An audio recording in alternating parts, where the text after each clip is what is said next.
Hello and welcome to Diecast Restos for a true epic. I have 3 Lesney Matchbox 8E Ford Mustangs in varying states of decay.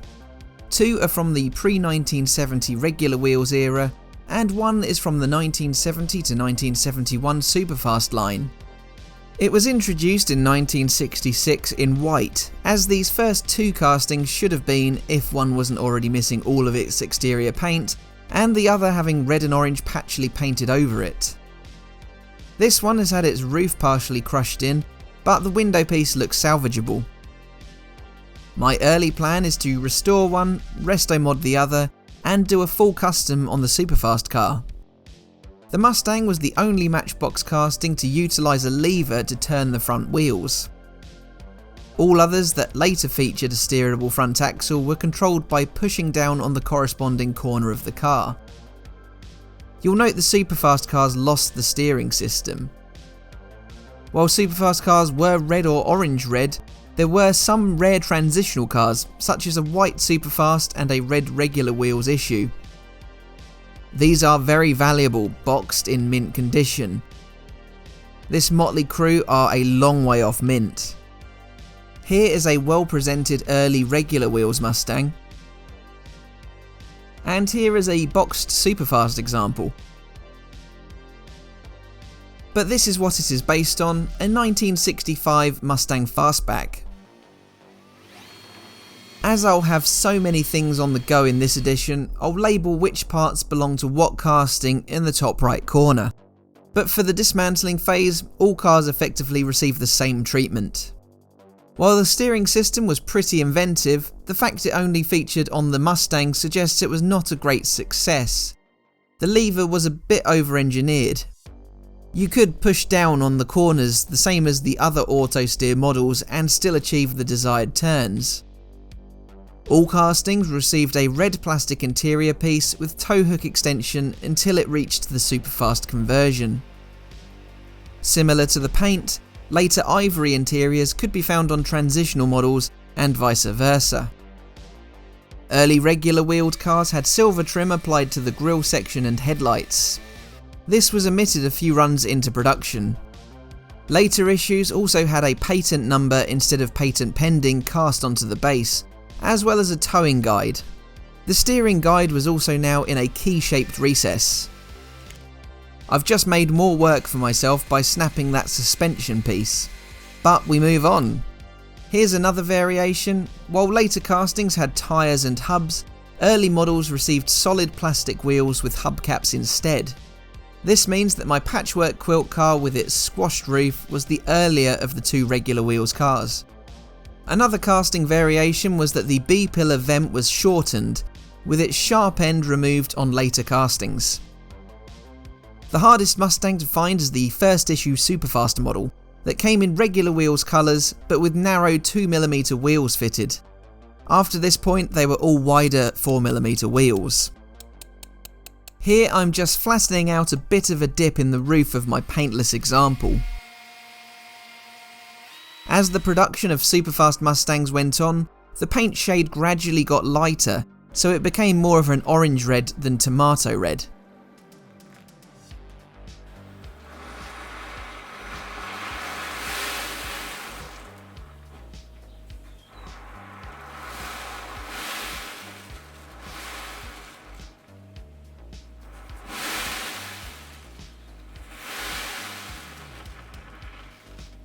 While the Mustang was discontinued in 1971, the cast lived on in modified form for a further 4 years.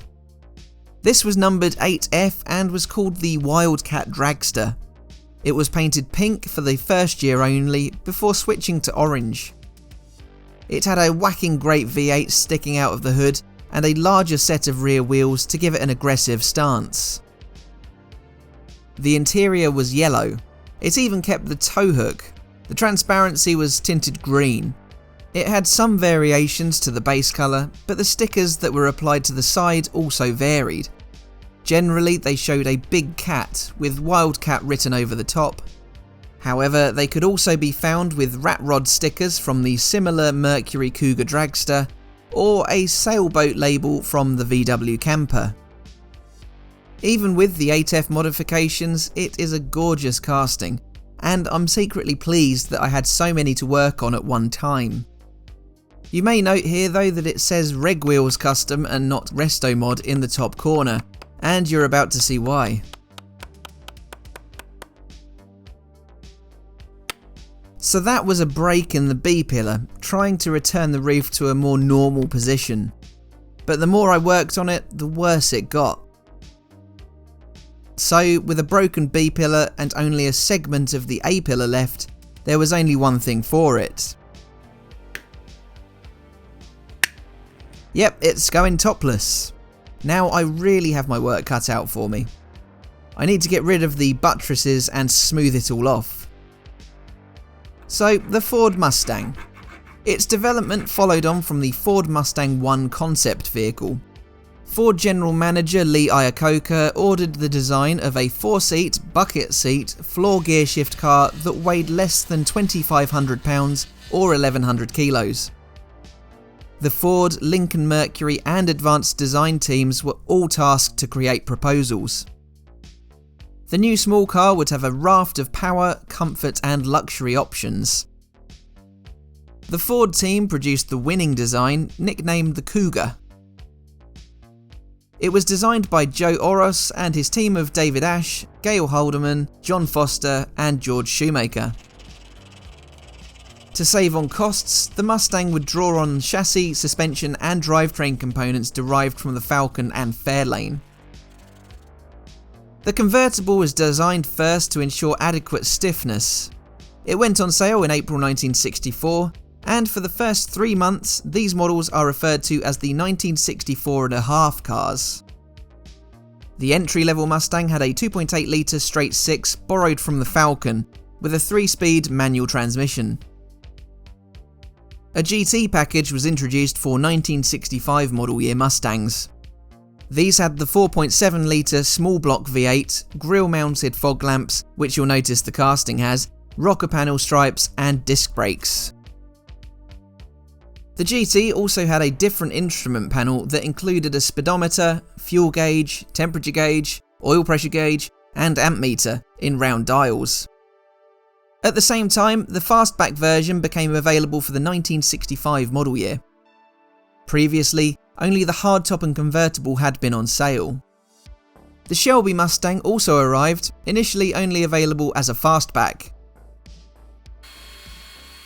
As I said earlier, the Mustang was conceived to offer a multitude of options.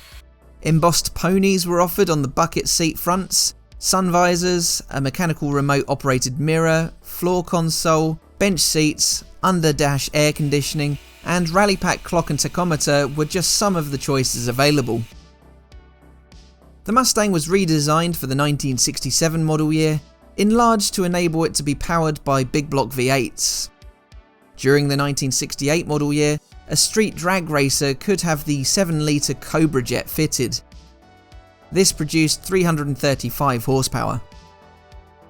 Externally, it had concave taillights, side scoops, and chrome side ornamentation from 1968. The GT CS California Special Mustang was offered, matching the look of the Shelby model, and was only offered in western US states. The GT Fastback received a popularity boost in 1968 after starring in Bullitt alongside Steve McQueen. That visceral car chase scene through the steep streets of San Francisco is iconic, having been named Best Movie Car Chase Scene several times over. It's superbly edited and directed. The King of Cool McQueen doesn't break sweat. No dialogue, no music after the chase really begins, just the sound of the 390 cubic inch V8 Ford and the 440 cubic inch big block Dodge Charger. Only 2 of each vehicle were purchased for filming, though each Mustang received engine, braking and suspension upgrades. The Charger received only suspension upgrades to deal with the jumps and stunt work. One of the 2 GT Mustangs was sold at auction in 2020 for $3.7 million US. The Mustangs were painted Highland green, a colour I think looked exceptional on it. I've chosen green for one of my customs, which you'll see being applied shortly. For the 1969 and 1970 model year Mustangs, the body was visibly enlarged, making it look beefier. It was extended in length by 3.8 inches, 97mm. It had convex instead of the concave side panels of its predecessors, and the fastback was renamed as the Sport Roof. The Mach 1 was introduced in 1969, which was a new high-performance option with a variety of power plants available. It is distinguished by its dual exhausts, matte black hood with shaker scoop, and distinctive side striping. Additionally, the Boss 302 was built to meet Trans Am rules, and the Boss 429 for NASCAR. The GT was discontinued in 1969 following the success of the Mach 1. The Shelby Mustang was now also under Ford's control, expanding their performance lineup. It looked noticeably different from the production car. 1970 cars lost the second set of headlights inset to the grille to make the car look less aggressive. Also, the rear air scoops were removed and taillight panel flattened. Now here's that green I was talking about earlier. A bit more earthy than the Highland green, but I think it will suit, especially when teamed with some detailing. I'll give it a coat of pearl clear to give it a metallic sparkle later on, once I've finished the detailing. The interior I'm painting gloss black for a leather look. Again, I'll add a touch of extra detail to this piece too. And I'm going for gloss black on my custom made convertible. I think black Mustangs with a bright red leather interior looks stunning, so that's exactly what I'm doing here. I will also paint the steering control column red too. The revised 1971 to 1973 Mustang again grew by a further 3 inches. But after 1971, the Boss 351 and optional 429 big block were dropped due to tightening emissions regulations. This left the 351 as the largest capacity engine for 1972 and 1973 cars. 1973 cars had some more restyling to a urethane front bumper and vertical turn signals within the grille. It was to be the final year the Mustang was offered as a convertible until 1983, and the final year of the first generation. It migrated over to a Ford Pinto base for the second. This car had no components in common with its preceding namesakes. I won't go into further details about the second to the upcoming 7th generation of Mustang, but I will give a quick summary of each before shutting up for a while. The second generation was ordered as a smaller, more fuel efficient offering. It did end up smaller, but heavier than the original. It was replaced in 1979 by the Fox platform 3rd generation Mustang. It increased in size again, but in response to poor sales, a new Mustang was in development by the early 80s. Believing that the Mustang had lost its place in the market, a Japanese-designed front-wheel drive car without a V8 option was mooted. Enthusiasts objected, resulting in the continuation of the Mustang, and a name change for the Mazda MX-6-based car. This was renamed the Ford Probe. We received the 2nd generation Probe here in Europe, and I've always thought what a hilariously badly named car it is. Little wonder it wasn't a success with a name like that. The Mustang got a major redesign in 1993 for the 4th generation car. It remained rear-wheel drive on the Fox platform. That lasted until 2004 when the retro-styled 5th generation launched, and then the 6th followed it up in 2015. It became the first Mustang available in right-hand drive. The 7th generation is due to launch later in 2023 for the 2024 model year. The Mustang nameplate has also been borrowed in recent years by the stylised but otherwise totally unrelated fully electric Mustang Mach-E. But that's enough yakking from me. I'm putting the finishing touches on the Superfast Custom here, and up next is the custom regular wheels convertible. You'll hear from me again shortly when we're heading towards the reassembly stage.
Do you prefer when I stop talking and can listen to the natural sounds combined with the synthwave from Whitebat Audio?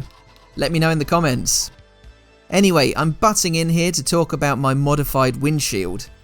Fully intending on using a complete window piece until I took the roof away, I've had to cut and file it down to size. I want it to look like it's an original part of the casting, say Lesney had produced a convertible version. Anyhow, here I am refitting the steering element. The arm slots through the hole in the base to secure it, and the end connects over the axle.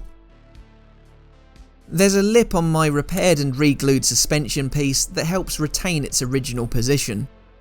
So with that working as it should again, it is finally time to reassemble, first the restored car.